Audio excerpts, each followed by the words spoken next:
E aí, meus amores, a gente inicia esse novo capítulo, essa nova história, falando um pouco sobre a civilização da Mesopotâmia.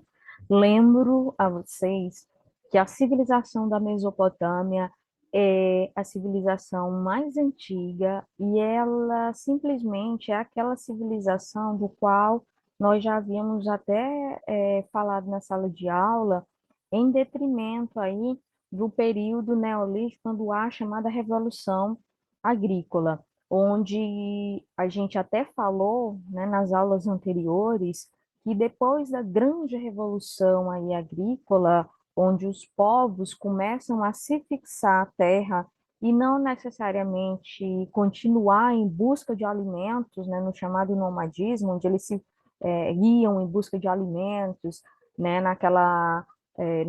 nos grandes grupos chamados de coletores e caçadores, esses grupos passam a se fixar à terra. Quando eles se fixam à terra, eles se tornam sedentários, e ali no sedentarismo eles vão praticar a agricultura e posteriormente o chamado pastoreio, tá bom?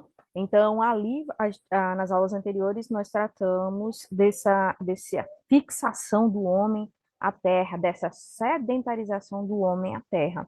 Ali, nós vamos ter, dentro das comunidades ali sedentárias, o início do código, né, o primeiro código ali de escrita realmente. E nesse código, lembra que na sala de aula nós falamos, esse código de escrita vai ser o primeiro código da humanidade, que vai ser aí a escrita cuneiforme. Então, a escrita vai ser o elo de divisão, né, entre o término da pré-história e o surgimento da história. Então, o grande acontecimento que marca o surgimento da história vai ser a escrita, e a escrita cuneiforme. E essa escrita cuneiforme é a escrita da Mesopotâmia. Então, vamos lá, tá, gente? Nossa aula de Ciências Humanas e Sociais Aplicadas, da disciplina de História, vamos tratar da Mesopotâmia, dos povos que habitaram a Mesopotâmia, principalmente aí dos povos primitivos, né, os primeiros povos ali de ocupação desse território, que vão ser aí os sumérios. A gente vai ver a importância de cada um desses povos e, de uma forma bem detalhada, o que vem a ser essa Mesopotâmia. Vamos aí aos nossos slides, certo?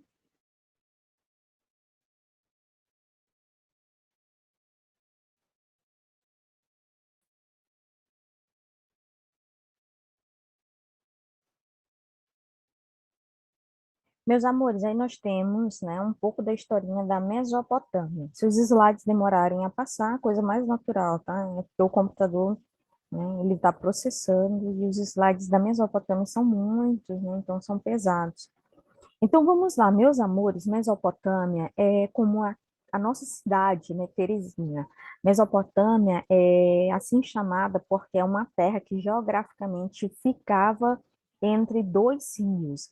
E essa terra, esses rios lembram, tá? Lembrando vocês lá do Sextaninho, essa terra que fica entre dois rios vai ter uma importância muito grande para a agricultura, sendo que os primeiros povos ali que se tornaram sedentários vão perceber a importância dos rios para a agricultura, né? Até porque eles retiravam água do rio para irrigar essas plantações. E aqui nós vamos ter dois rios de importância, assim como Teresina, que também é um modelo de Mesopotâmia, né? Nossa capital, ela fica entre dois rios, né?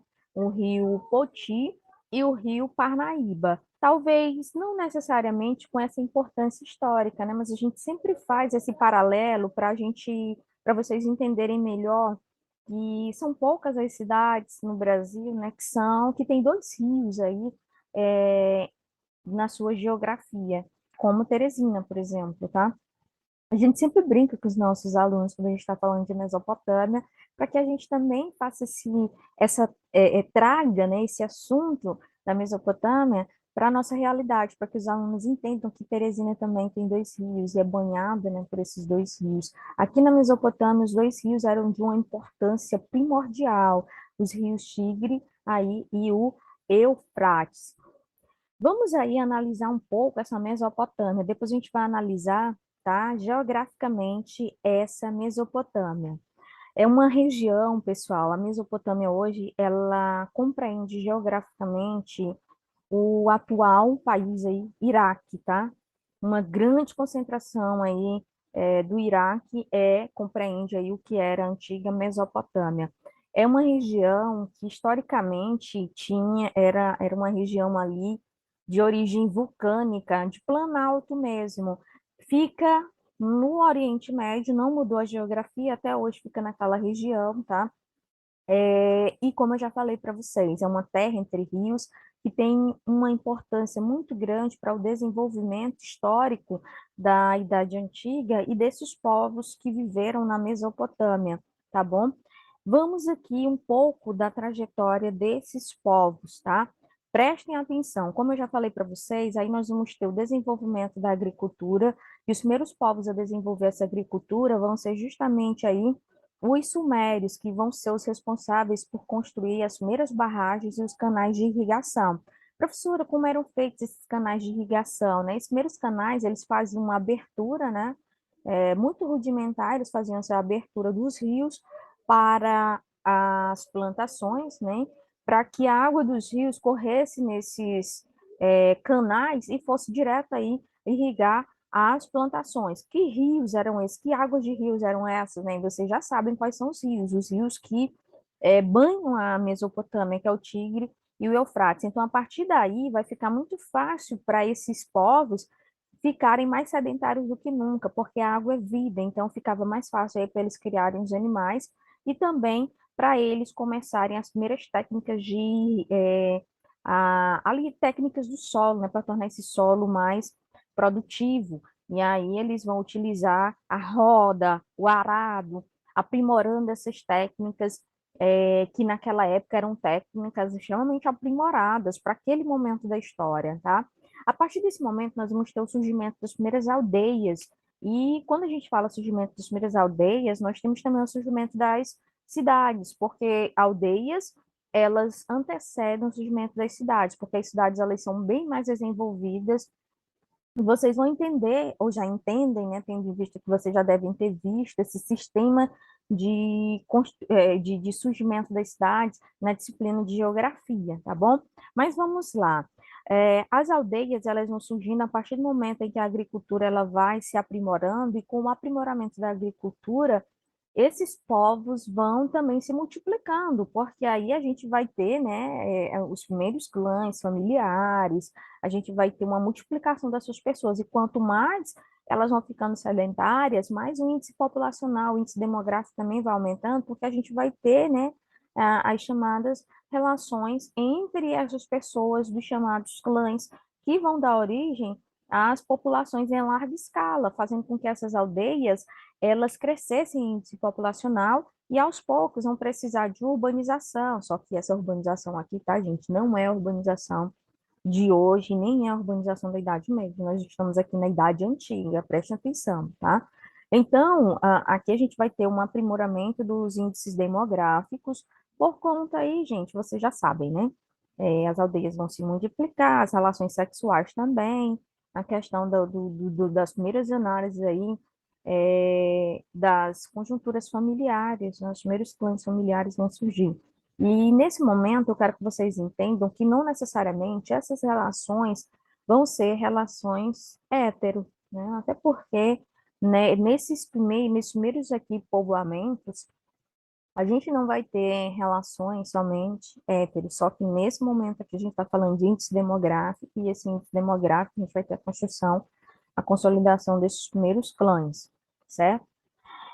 Nós vamos ter o surgimento também dessas cidades, e eu já falei para vocês, até porque vocês já devem saber, por conta de terem estudado em geografia, que as cidades, elas são aprimoramento das aldeias. As aldeias, pessoal, é o início desse sistema que aos poucos vai aumentando o índice demográfico, vai fazendo com que os clãs familiares aumentem, as famílias vão aumentando, as relações, né? Elas não necessariamente vão ser só incestuosas. Professor, o que é isso, né? Nesse momento aqui, a gente tinha essas relações incestuosas, irmão com irmã, até porque a gente não tinha tantas pessoas para povoar. Então, no início aí desse povoamento, a gente vai ter essas relações meio complicadas, mas depois essas relações passam, inclusive, a ser monogâmicas, né? E o que é essa monogamia? Um homem vai se sentir ali preenchido só com uma mulher, porque antes as relações eram poligâmicas. E o que são relações poligâmicas? Não existia aquele apego somente a uma mulher, ou a mulher tendo um apego somente a um homem. Então, era muito assim, porque quando a gente vai tratar dessas normas que hoje nós temos, dessas regras sociais que hoje nós temos, elas só existem por conta do surgimento da religião. E nesse momento aqui não há religião. Entendeu? Quando eu falo assim, surgimento da religião, tá, gente? É lá na Idade Média, quando o cristianismo ele vai se desenvolver, então uma grande parte do que hoje nós temos de normas sociais, regras sociais, que até muitas vezes são estabelecidos pelos direitos, pelos códigos de direito dos países, vem muito da ideia do cristianismo, né, na Idade Média. Só que aqui nós estamos na Idade Antiga, então aqui não tem essas regras sociais, tá bom?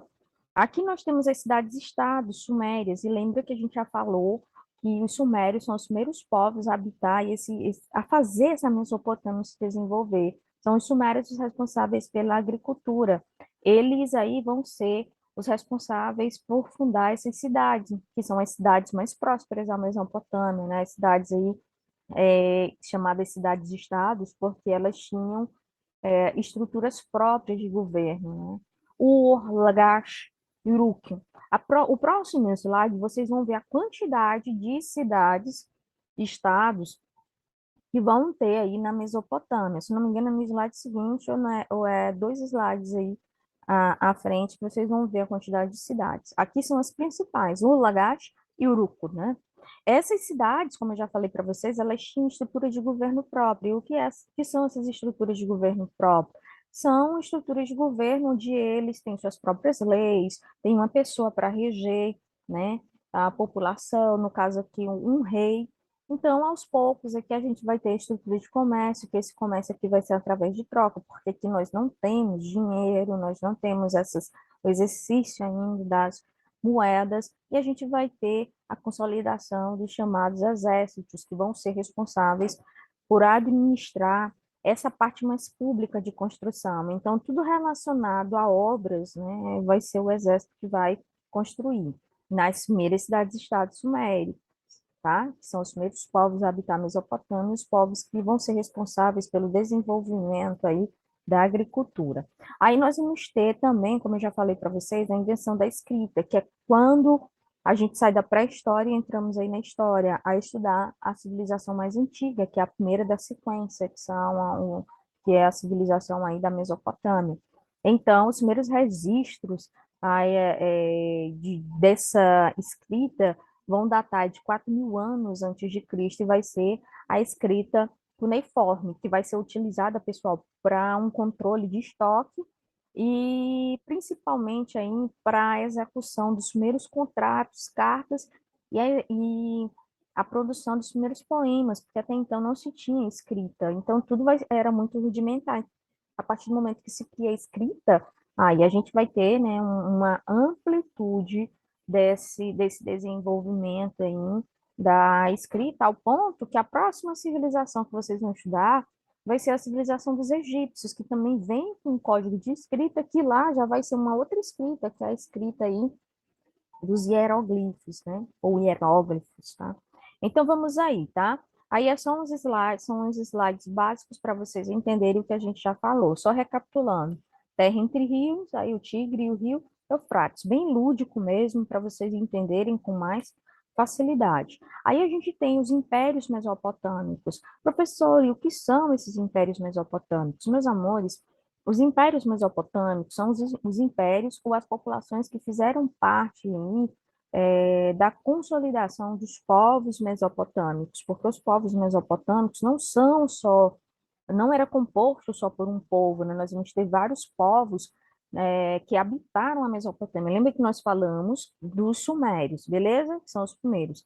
Agora nós vamos falar dos outros povos que também habitaram a Mesopotâmia. E quando a gente fala habitava a Mesopotâmia, são povos que vão conquistar outros povos e que vão se tornar impérios, porque vão dominar uma grande concentração de povos, e aos poucos aí se transformam em impérios, por conta da quantidade e extensão territorial de dominados, e desses povos que habitavam essas áreas aí territoriais, também vão ficar sob domínio desses impérios. Então, aos poucos, aí nós vamos ter outros povos, que não necessariamente só os sumérios, para habitar ali a Mesopotâmia, tá?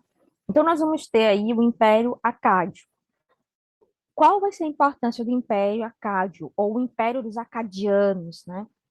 O desenvolvimento da cultura dos sumérios, que vai ser muito próximo aí dos povos acadianos, por conta da adoção da escrita cuneiforme, que é a primeira escrita da humanidade, a primeira escrita do gênero Homo, né? Homo sapiens sapiens. E aí, a escrita, ela não foi somente inventada, né? A partir do momento em que ela é inventada, ela é criada, aqui ela vai fazer parte das práticas dos mesopotâmios. E qual vai ser o império que mais vai desenvolver essas práticas da escrita? O Império Acadiano, né? O Império Acádio, certo? Que vai ser um império, pessoal, onde nós vamos ter aí os povos sumérios como aqueles principais povos desse império. Esse império aqui, ele aos poucos vai aí se transformar no primeiro império babilônico, tá? Que é o primeiro que a gente vai ter uma sequência de impérios babilônicos, tá? Então, o Império Acádio ele vai dar origem ao primeiro Império Babilônico. E o primeiro Império Babilônico ele é até mais estudado e mais lembrado pelos alunos, porque é no primeiro Império Babilônico que nós vamos ter o Código de Leis, né?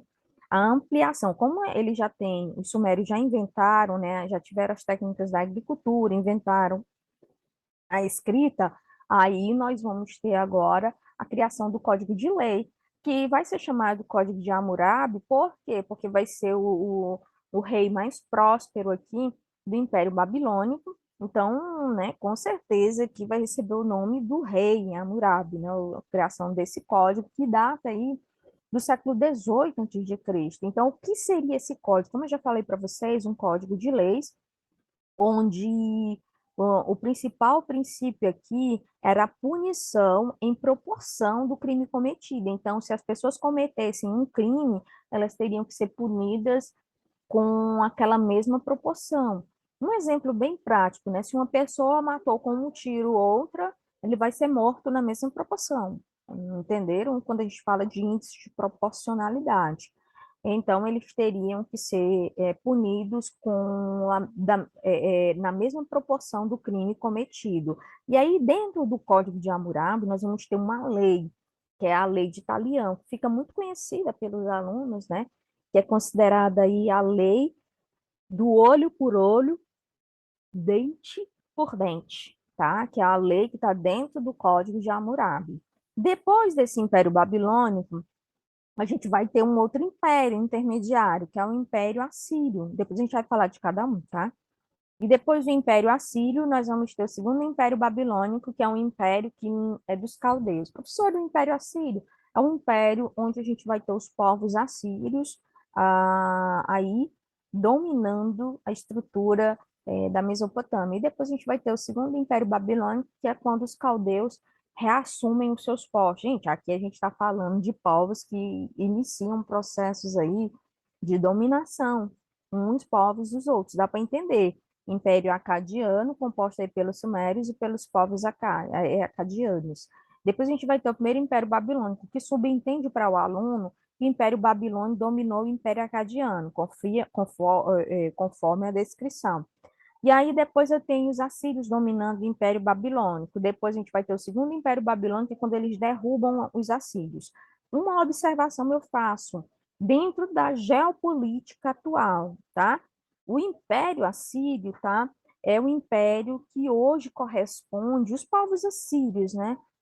São os povos que correspondem geograficamente, atualmente, ao que hoje é a Síria, um país síria, governado aí pelo Bashar al-Assad, que uns chamam de ditadores, outros chamam aí de autocratas, mas na verdade nem autocrata ele pode ser, porque ele faz muito tempo que está lá e ele não é eleito, ou seja, a Síria é um país que esteve em guerra civil e até hoje não vive um processo muito legal, tá, gente? Lá as pessoas não têm sossego. Vale ressaltar que a Síria, dentro da atualidade, é um dos países mais fatiados, né?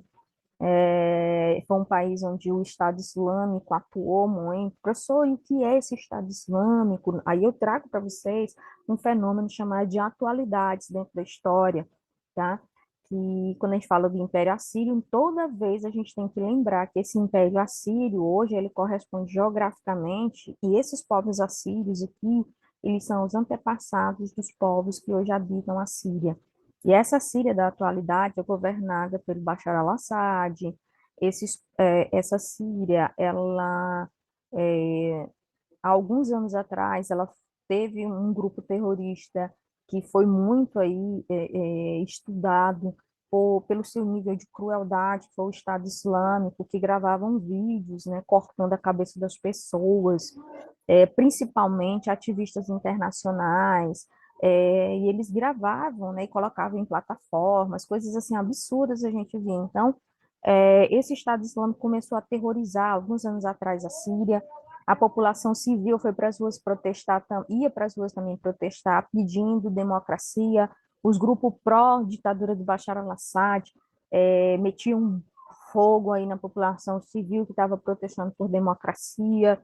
E aí o país virou aquele pandemônio, a galera começou a migrar da Síria, que estava em guerra civil, correndo do Estado Islâmico, com medo também dos grupos pró-governo, e aí o pessoal começou a fazer uma onda migratória muito grande pelo mar Mediterrâneo, então alugavam botes, né, e esses botes são infláveis, então muitos aí durante essa travessia, né, eles alugavam botes e esses botes até furavam no meio do mar Mediterrâneo, e muitos morriam sem nem chegar no seu destino. Eles saíam da Síria para tentar chegar do outro lado do mar Mediterrâneo, que era na Europa, e na maior parte das vezes eles chegavam na Grécia.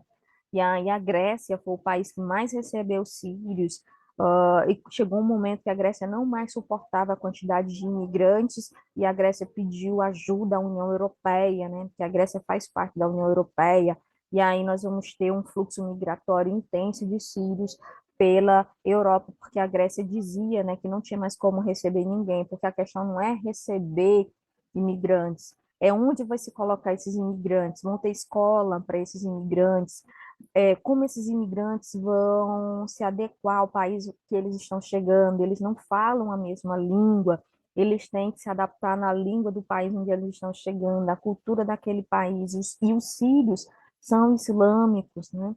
Então, teve toda uma situação aí, só que mesmo com uma onda migratória muito grande de sírios, nós vamos ter a maior onda migratória da atualidade, não foi dos sírios, né?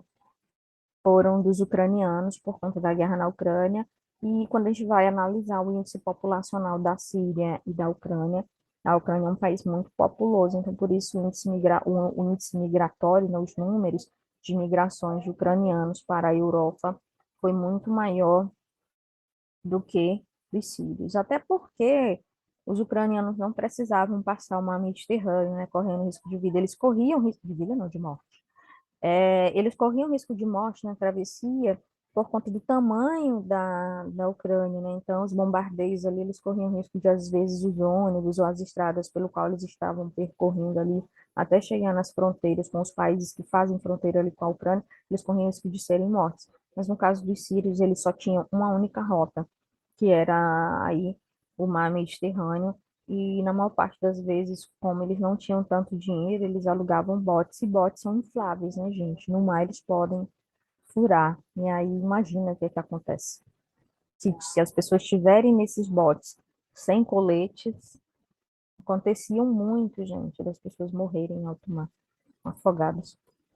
Mas vamos continuar nosso assunto, tá?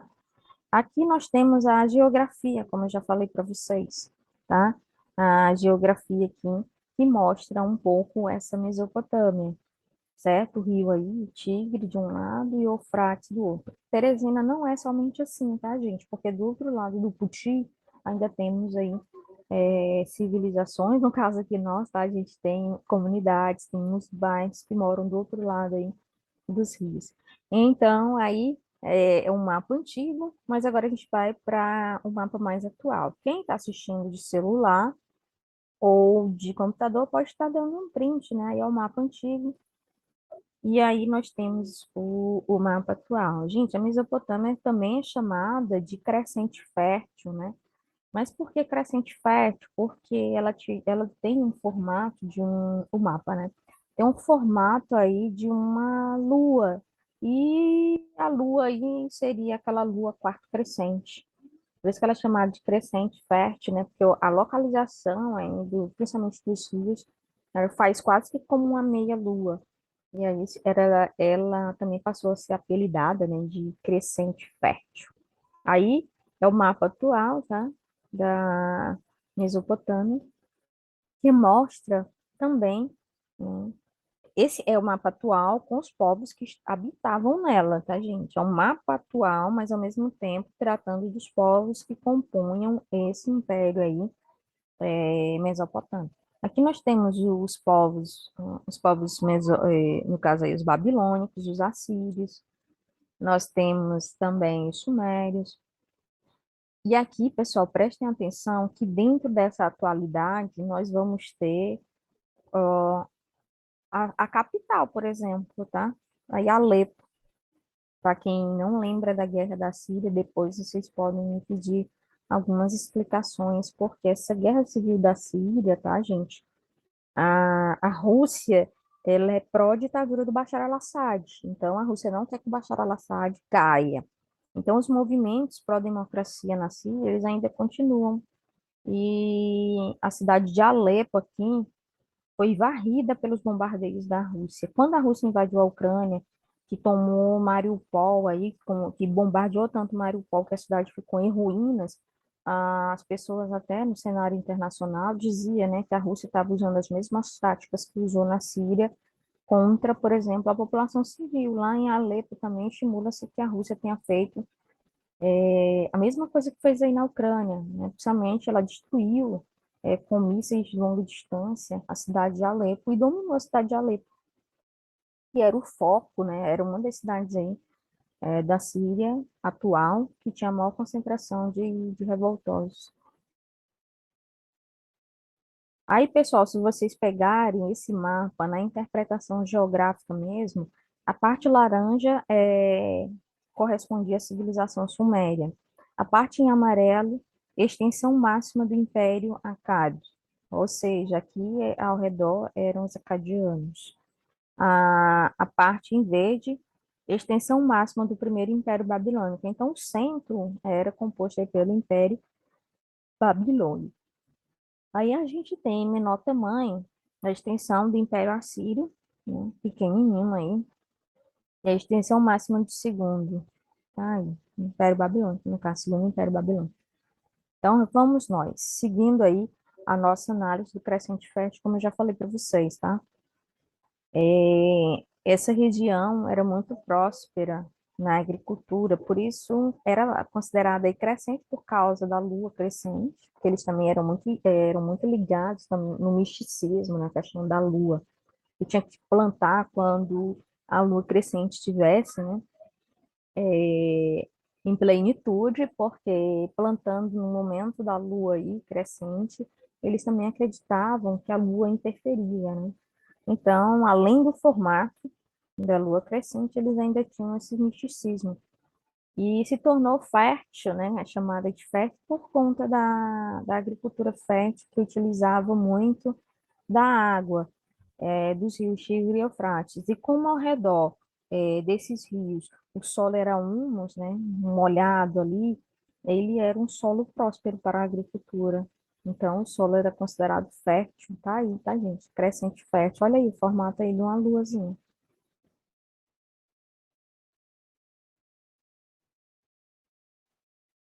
Crescente fértil também porque tudo que se plantava dava, tá, gente? Na visão deles aqui, né? Da agricultura. A Mesopotâmia foi uma região importante para os povos nômades. Por isso que a grande concentração por isso que a Mesopotâmia vai ser o local, né, a civilização que mais vai ter uma concentração de povos diferentes. Por quê? Porque a terra era fértil, tinha alimentos, porque aqui já vai ter povos sedentários, então os povos nômades, aos poucos, vai perceber que aquela região tem o que eles podem comer, tá? E eles vão, aos poucos, passando por essa região e vão encontrar alimento. E aos poucos eles vão ali tentando se fixar. Por isso, como ela era uma terra de passagem, acabou muitos povos nômades virando ali povos sedentários. Olha aí os povos, a quantidade, como eu já falei para vocês. E a gente vai ficar, inclusive, nesses slides, a gente termina a nossa aula aqui para ela não ficar tão extensa, a gente vai ficar nesse slide justamente por quê? Porque aqui, pessoal, mostra a quantidade, né, de povos que vão habitar essa Mesopotâmia. Primeiro, os sumérios, depois nós vamos ter os amoritas, os acádios, os hititas, os elamitas, os cassitas e os arameus. Aqui eu ia ficar no slide anterior, mas aqui, pessoal, a gente resume tudo, tá? Vocês podem até printar e depois dar uma lida. Esses povos aqui, eles tinham uma vida livre, tá? Não tinha distinção social, porque essa questão de distinção social vai ser uma coisa muito mais aí do período capitalista mesmo, divisões sociais. Aqui, a base, né, eram muito ligadas às famílias, porque aqui a gente tem uma construção de clãs, então tudo que se produzia era muito ali familiar. As profissões eram muito locais, porque se baseavam muito na agricultura e na produção ali manual, técnicas bem manuais. As famílias concentravam terras e a partir daqui há uma formação de propriedades, porque tem família que a partir desse momento se tornam grandes e aí elas vão ter a maior concentração de terras. Quando elas concentram uma grande quantidade de terras, aí nós vamos ter destaque social. Quando elas se destacam socialmente, a gente vai ter famílias com mais concentração de terras e outras famílias com menos. Então, aos poucos, a gente vai começar a ter desigualdade no mundo a partir da antiguidade. No campo, tá? A gente vai ter a prática da agricultura, que aí a gente já vai ter a criação de gado, a criação dos primeiros animais ali, naquela das técnicas de pastoreio mesmo, tá? Ovelhas, cabras, a gente vai ter a consolidação do artesanato, que são técnicas manuais, que vem lá da Mesopotâmia. A gente vai ter as primeiras cobranças de impostos, esses impostos ao serem cobrados aí, vão ajudar na construção das chamadas obras de irrigação, para poder ampliar o papel da agricultura no comércio, a organização do Estado também, tá? A gente vai ter uma ampliação das forças do Exército, porque era o Exército que faziam as chamadas obras públicas. Professor, a partir da vida ter se tornado aí mais organizada na Mesopotâmia, quando a gente vai ter a estrutura de palácios, de reis, aqui nesse caso, quando a gente fala de cobrança de impostos, a gente já vai ter dinheiro, a gente não tem dinheiro, tá, gente? A gente começa a ter moedas. Mas isso aí já na parte da Mesopotâmia jamais desenvolvida. Aqui eles vão começar a estrutura politeísta, ligadas aí ao culto de deuses, eles vão criar os chamados templos. Esses templos na Mesopotâmia eram chamados zigurates, e nessas zigurates nós vamos ter um sacerdote que vai sempre fazer as chamadas cerimônias religiosas, que vão ser pautadas no sacrifício de animais. Então, quando os povos na Mesopotâmia tinham uma grande produção ali, eles faziam essas oferendas nas ziguretes, eles tinham que ofertar um animal em oferta aos deuses, por eles terem feito uma colheita próspera ou pela quantidade de animais terem se multiplicado, né? Então, eram práticas que eles faziam por agradecimento aos deuses daquilo que eles tinham conseguido, tanto na agricultura quanto no pastoreio, que depois vai ser chamada aí de pecuária, porque eles vão também criar gado com o tempo, tá? Os rios aqui, como eu já falei, simbolizavam vida, né? Porque rio literalmente é vida, água é vida. Então, os rios vão ser primordiais para o desenvolvimento dessas civilizações, desses povos na Mesopotâmia. Era através dos rios que se faziam aí transporte de mercadorias. Os povos vão trocar as suas mercadorias por outras mercadorias que eles não tinham. Então, o comércio vai ser feito dessa forma, através também de trocas, né, de metais e pedras preciosas, também vão ter essas chamadas trocas. Então, o comércio vai ser ampliado. No geral, como eu já falei para vocês, aqui a gente já vai ter as moedas, só que não eram chamadas moedas, né, eram chamadas peças de metal. Moedas, na verdade, a gente vai ver mais na Idade Média, mas aqui já são peças de metais que servem como pagamentos, tá? Inclusive dos impostos. E esses impostos aqui também eram pagos, né, com as produções. Meus amores, a gente fica por aqui, Paula, não ficar muito extensa, eu acho até que ela já ficou muito extensa.